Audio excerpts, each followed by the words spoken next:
Hey everyone, good to be here in this wonderful city. Probably a lot of you are local here, and odds are you don't live in a building like this. It's much more likely you live here.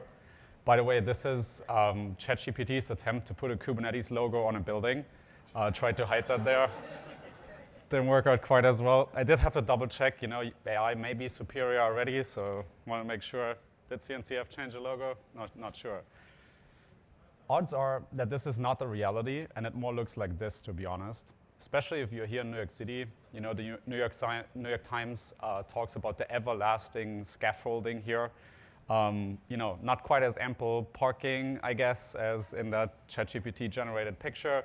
Some ladders in the way, like a whole bunch of construction stuff. And sometimes if you're walking inside of one of these buildings, it doesn't get much better. We're seeing a story about the high-rise hell, New York City skyscraper that had an elevator breakdown for months. That's quite scary. This is like a 50-plus story building. So, good luck bringing up your groceries, or, even worse, like don't order somebody to bring up delivery unless you tip them like $200 or so, right? I don't even know how much time that adds to your commute if you have to, walk up and down 50-plus stairs. But I imagine it's not fun. Maybe good for your health, though.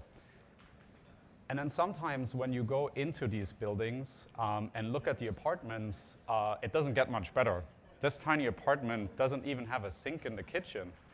How does that work, right? It still runs for $2,500 on the market. That is insane, right? And to be honest, that picture is a really well-lit, nice-looking one, right? So I bet there's worse examples in the city.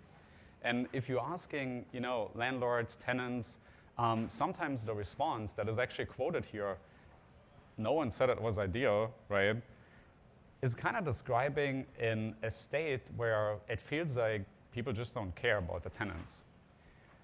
If we're administrating clusters, we have to care about the tenant that runs inside of the cluster.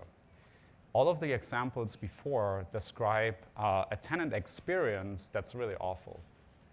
So let's make sure that when we spin up Kubernetes clusters, our tenants feel differently about the landlord, which may be you or your platform team, right, in your organization.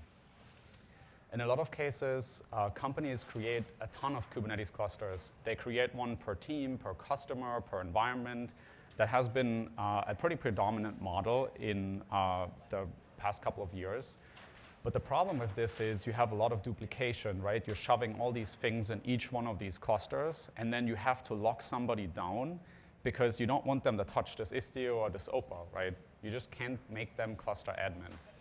The alternative to this, and not creating like hundreds or even thousands of clusters, is to essentially create multi-tenant clusters. But that actually typically makes the experience even worse, because now a tenant may just get access to a single namespace rather than multiple namespaces, or at least having a little bit more privileges. In 2021, we saw this challenge, and we started an open source project called vCluster to address this. What vCluster essentially allows you to do is create a multi-tenant Kubernetes cluster, then run your platform stack in there that you can provide as shared services to your tenants. But then instead of handing out namespaces directly and just giving people access to that EKS or GKE cluster, we give you a lightweight tool called vCluster that lets you spin up a container inside that namespace that acts as a virtual cluster. And now you can hand out this virtual cluster. And the cool thing is this virtual cluster only runs tenant workloads now. And it's a full-blown Kubernetes cluster. It's this like CNCF compliant cluster, right? It's a certified Kubernetes distro. That means the tenant can do whatever they want with these clusters without any restrictions, and they can use these shared services that you're providing to them. But if they need to roll their own cert manager, they can.